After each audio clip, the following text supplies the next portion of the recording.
Sebuah tower misterius yang entah dari mana keluar dari dalam perut bumi. Manusia dilanda bencana. Para monster yang keluar dari tower bermunculan dan menghancurkan bumi. Manusia terpilih yang disemuan ke dalam tower menjadi harapan terakhir umat manusia. Video ini merupakan kelanjutan cerita dari part sebelumnya.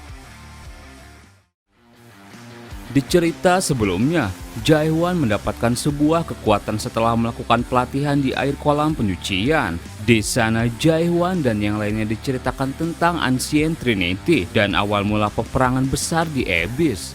Di sisi lain, Katrastop sedang diserang oleh beberapa kelompok monark. Masih di Grandwood, Jaehwan bertanya pada Rahamad, apa Gestalt melalui metamorph bisa memisahkan dirinya dan mengubah itu menjadi pengikutnya sendiri? Apa memang bisa seperti itu? Karapan bilang, secara teori memang bisa meningkatkan world power dengan seperti itu. Runad heran, kalau misal Jaehwan terus melepaskan pakaian dengan cara itu, apakah nanti dia juga akan terbagi menjadi beberapa seperti Great Warrior? Karapan meledek, kalau Heaven Slayer ada banyak begitu akan jadi kiamat. Rahamad berkata, jangan khawatir, metamorph tidak membagi jiwa dan tubuh itu sendiri. Kasus seperti Gestalt di mana jiwa benar-benar terbagi hanya terjadi ketika ada terlalu banyak pakaian sampai tubuh aslinya lenyap.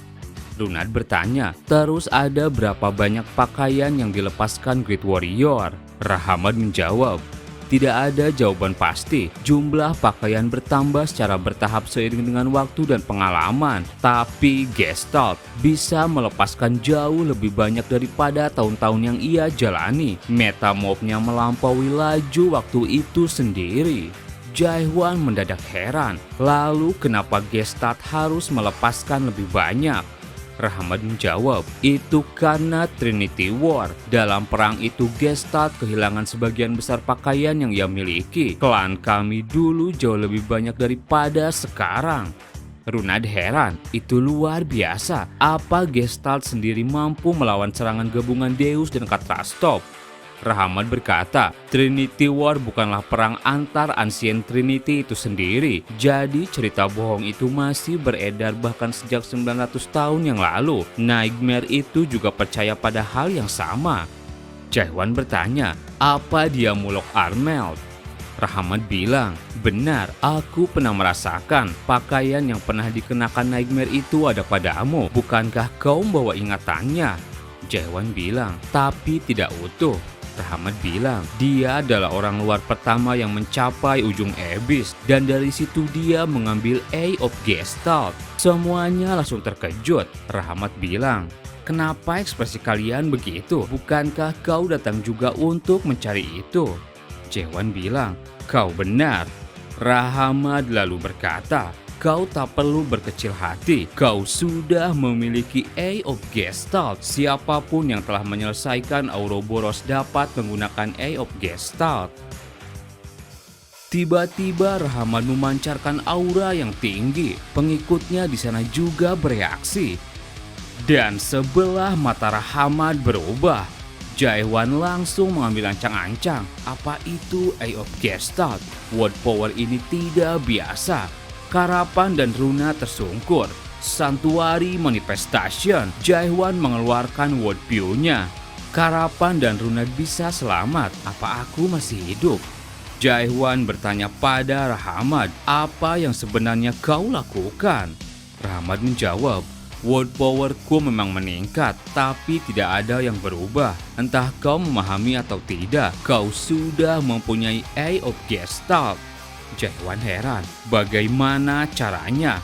Rahamad lalu menunjuk mata yang menggantung dalam santuari Jaehwan. Seharusnya kau bisa melihat mata yang ada di sana itu. Hanya mata yang bisa melihat mata lain.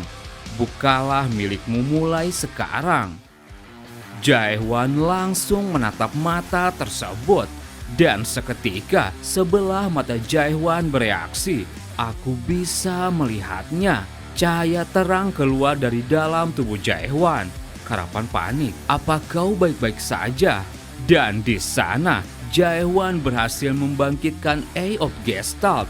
Sebelah mata Jaewan terlihat berubah. Kemudian cahaya terang terpancar dari dalam tubuhnya.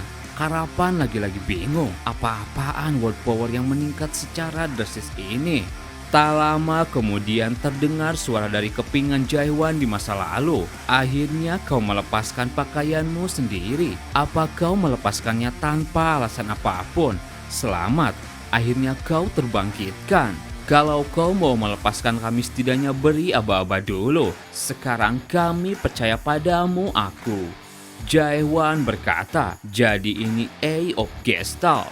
Rahmat bilang, benar, mata itu melihat semua pakaian yang ada. Illusion Punisher yang mampu menghancurkan semua aturan dan semua ilusi. Inilah Eye of Gestalt. Setelah semua itu, santuari Jaewan ditarik kembali. Rahmat bilang, aku yakin kau pasti masih memiliki banyak pertanyaan, tapi aku tidak akan memberitahukan. Kau bisa menemukan jawabannya sendiri. Rahmat bersama pengikutnya lalu pergi meninggalkan mereka. Karapan bilang, jadi akhirnya apa kita berhasil mendapatkan salah satu divine artifact? Lunat bilang, Eye of Gestalt ternyata bukan senjata fisik. Karapan langsung senang kegirangan. Mantap, dengan ini kita bisa memulihkan link dengan dewaku. Selamat tinggal pemandian air panas terkutuk. Heaven Slayer, ayo cepat. Tapi di sana, Jaewan memejamkan matanya. Dia memejamkan mata dan perlahan melihat secara dalam. Dalam keheningan yang beriak itu, sebuah suara menghampiri. Kisah makhluk kuno.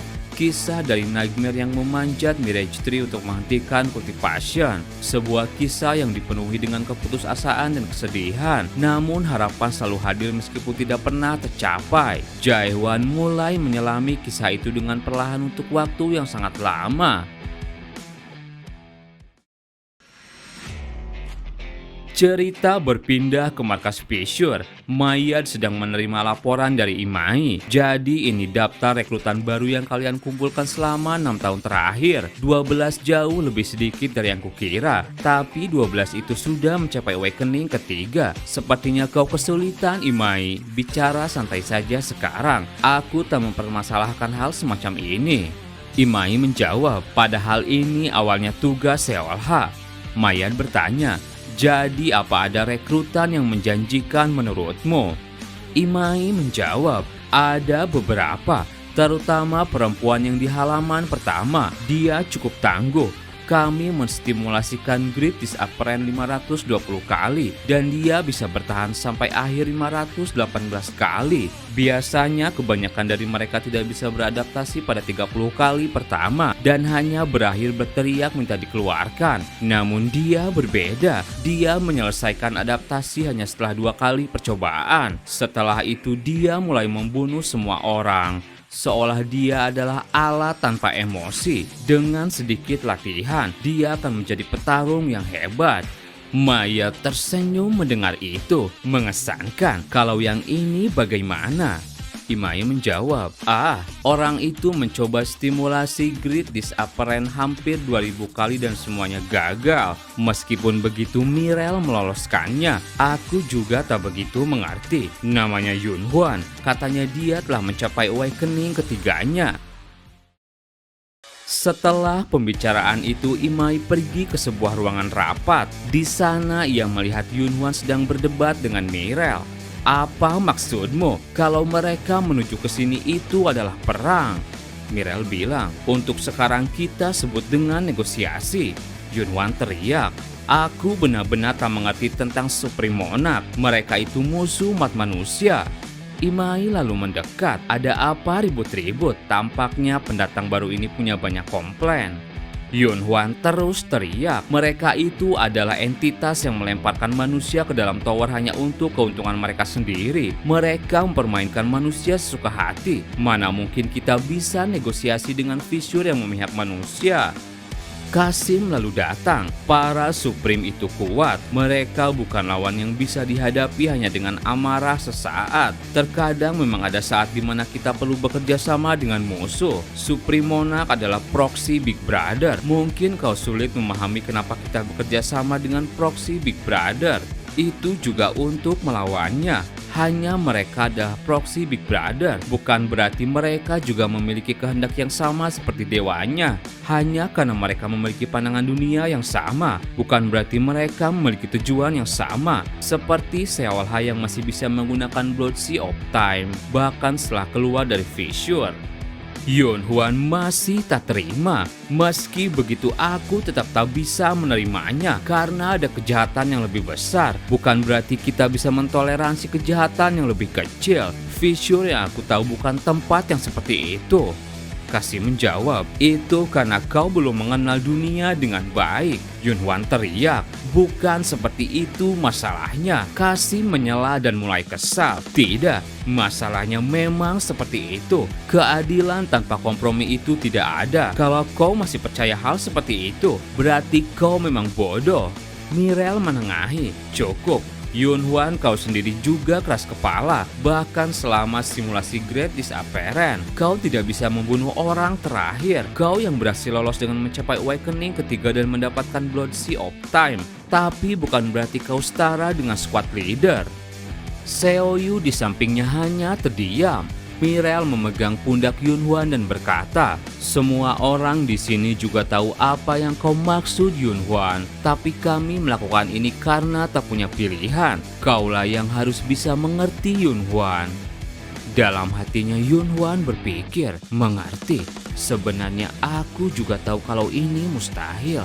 Kenapa tidak ada pilihan selain seperti ini? Ada sesuatu dalam diriku yang mengatakan, aku tidak seharusnya merasionalkannya. Bagaimana jika dia ada di posisi ini? Kemudian sekelompok orang datang. Jadi kalian berkumpul di sini. Udara di Abyss benar-benar terasa menjijikkan. Yunhwan ketakutan merasakan aura orang-orang tersebut. Tekanan apa ini? Aku tidak bisa bernafas dengan benar. Apa kami harus bernegosiasi dengan entitas seperti ini? Tidak, mereka datang ke sini untuk perang. Jerome dan monark lainnya datang. Imai bilang, sialan, para bajingan datang lebih awal. Jerome bilang, lama tak bertemu Nona Fissure. Mirel menjawab, mulut murahan itu masih sama seperti biasanya Jerome. Jerome melihat Yunhwan dan Seoyu yang tersungkur. Apa orang-orang rapuh itu squad leader baru? Mirel menjawab, mereka adalah juru tulis untuk pertemuan ini. Mereka akan mencatat semuanya. Jerome menjawab, mereka memang terlalu remeh untuk menjadi squad leader. Imai bilang, sudahlah, langsung duduk saja. Bukankah kau datang ke sini untuk negosiasi? Jerome bertanya, kenapa Maya tidak datang? Apa dia kabur? Mirel kesal, tutup mulutmu, kalian juga tidak datang semua. Jerome hanya tertawa, jangan sok polos Nona. Kenapa kau tak memberitahu kami kalau Katrastop akan menghalangi pintu masuknya? Mirel heran mendengar itu. Jerome bilang lagi, karena hal itu 4 dari Supreme Monarch harus mati. Selain itu ada 2 yang mengalami luka parah dan tidak bisa datang ke sini. Bagaimana kau memberikan kompensasi atas itu? Mirel bertanya, sekarang apa yang terjadi pada Katrastop? Jerome menjawab, untuk sementara dia tersegel. Jangan mengalihkan pembicaraan. Kami tidak hanya menuntut permintaan maaf, aku mau kompensasi. Serahkan Resurrection Fruit yang selama ini kalian monopoli. Itu adalah item yang akan dipertimbangkan pada negosiasi kali ini. Kami tak akan negosiasi tanpa variabel seperti itu. Jerome langsung mengeluarkan tekanan yang besar. Imai dan leader Fissure-nya hendak bergerak. Apa yang sedang kau pikirkan? Yunhwan dan Seoyu tergeletak tak berdaya. World power macam apa ini? Jerome berkata, seharusnya kita selesaikan ini dari awal. Kami tak akan pernah perlu repot-repot negosiasi dengan bajingan seperti kalian. Aku hanya tinggal bunuh kalian semua di sini. Dan di sela situasi, seseorang kemudian datang. Tampaknya kalian memang tak ingin negosiasi. Itu tidak baik, Jerome. Jerome menengok dan mengenalinya. Kenapa kau ada di sini, Buddha? Yunhwan dalam hatinya heran. Aku yakin pernah mendengar tentangnya ketika orientasi rekrutan baru. Dia dari Divine Throne. Jerome heran. Apa yang dilakukan di Vinetron sepertimu di sini? Itu pertanyaan yang dangkal. Kamu bertanya kenapa aku ada di sini? Itu karena aku sekuat leader ke-1 Fissure. Beberapa waktu kemudian di Greenwood, mereka akhirnya tiba di pintu keluar hutan. Karapan bilang, akhirnya aku tak pernah berpikir bisa keluar dari tempat ini setelah 100 hari. Runa terkesima, aku bisa merasakan world power yang sama seperti Jaewan ada padamu. Karapan bilang, karena berandalan Heaven Slayer itu, aku hampir bisa memulihkan Ling, tapi 90% kekuatanku sudah kembali. Jaewan lalu mendekat. Kalian di sini rupanya. Karapan bilang, Heaven Slayer kemana kita akan pergi sekarang? Jaewan menjawab, tunggu saja, rekan-rekanku akan datang. Runa dalam hatinya mulai berpikir, 3 bulan sudah berlalu sejak kami memasuki Greenwood. Sebulan lalu Jaewan membicarakan sesuatu yang sulit dipahami bersama Great Warrior. Mata itu melihat semua pakaian yang ada, Illusion Punisher yang mampu menghancurkan semua aturan dan semua ilusi. Itulah A of Gestalt. Mereka mendapatkan mata itu. Jaewan tiba-tiba menutup mata dan dia tertidur hampir sebulan penuh. Setelahnya dia cerita sedang membaca sesuatu yang disebut Record of the Abyss. Ketika Jaewan membuka matanya setelah 1 bulan itu, entah kenapa dia terlihat seperti kesepian. Tak lama kemudian kapal Siren datang. Akhirnya mereka tiba. Rekan-rekannya dari atas merasa bahagia. Siren kesal, minggir, aku tak bisa melihat. Jaewan hanya tersenyum. Karapan bilang, jadi mereka teman-teman yang kau maksud, syukurlah mereka selamat. Cheonghae, Carol dan Jaewan lalu melepas rindu. Runa terdiam melihat itu, jadi mereka adalah rekan Jaewan. Ronald merasakan sesuatu yang aneh. Meskipun mereka berdiri di tempat yang sama, rasanya seperti ada dunia yang berbeda. Dia tak bisa memahami senyum, tawa, atau kegembiraan yang mereka perlihatkan. Ini adalah tembok waktu, sebuah penghalang hubungan yang tak bisa ditembus dengan sejarah dirinya. Mungkinkah ini tembok yang selama ini dirasakan Ronald? Instingnya berbisik jika dia takkan bisa melangkah maju ke dalam tembok itu. Jaewan bilang, ayo Ronald.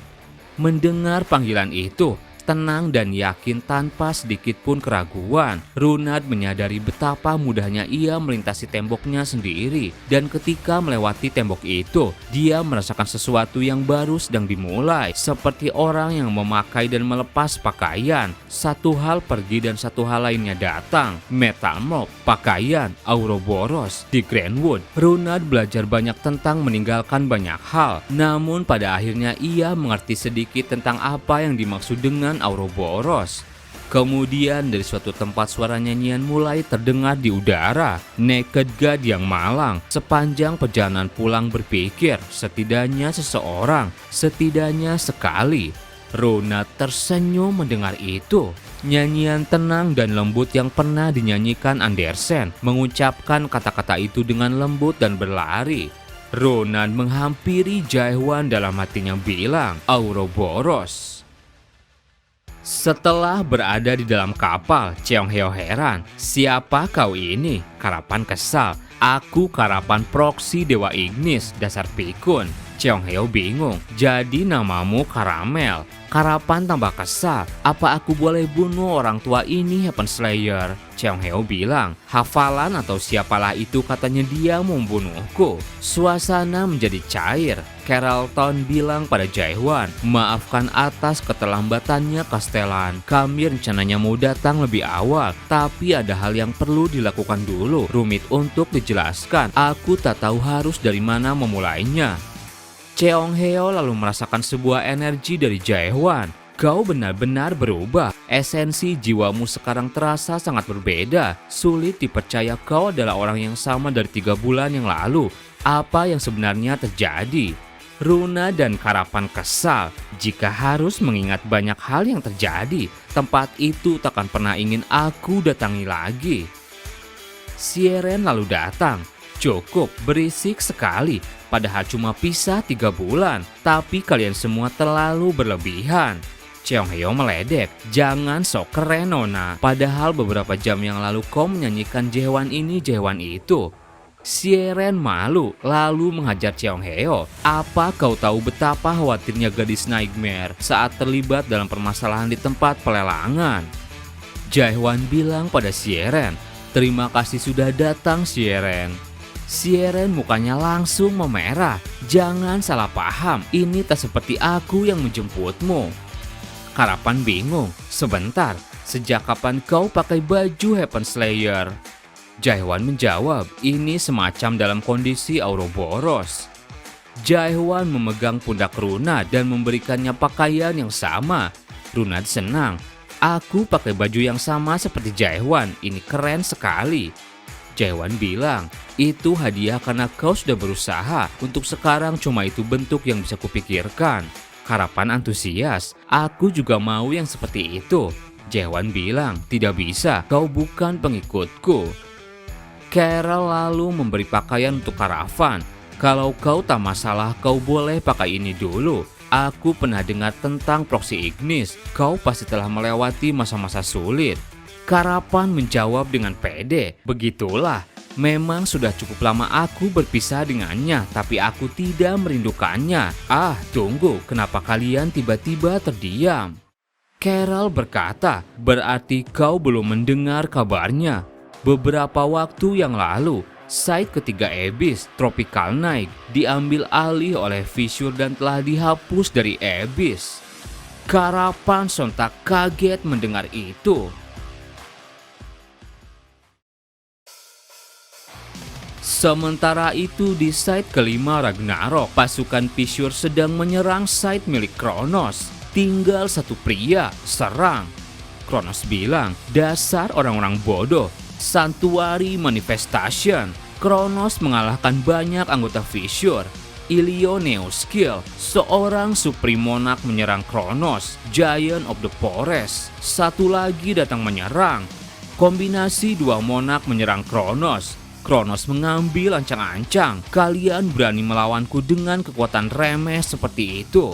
Seseorang di dekat Mirel berkata, "Kronos si Clockmaker itu bertahan lebih lama dari yang kuperkirakan." Mirel menjawab, "Walau begitu dia masih salah satu dari Divine Throne." Orang di sampingnya hanya tertawa. "Apa maksudmu? Meski begitu dia itu lemah." Ia datang menyerang. Kronos menahan 3 serangan Supreme Monarch. Kronos teriak, "Kenapa kalian para Monarch bekerja sama dengan Fissure? Apa yang sudah kalian rencanakan?" Mirel maju menyerang. "Kau tak perlu tahu, waktumu berakhir di sini." Kronos dikepung oleh 4 orang. Di sana Kronos mengambil ancang-ancang. Ia berusaha memutar balikan waktu. Enyahlah hama menyedihkan. Tapi mendadak Kronos heran karena skillnya tidak aktif. Mirel bilang, "World powermu telah menurun drastis." Kronos heran, "Apa yang kau lakukan?" Hingga kemudian serangan keempatnya membuat Kronos tak bisa berkutik. Mirel berkata, "Akan kupastikan jam milikmu berhenti selamanya." Sebuah ledakan terjadi. Terima kasih buat teman-teman yang udah nonton video ini sampai habis. Mohon maaf jika ada salah. Admin pamit dan sampai jumpa di video berikutnya.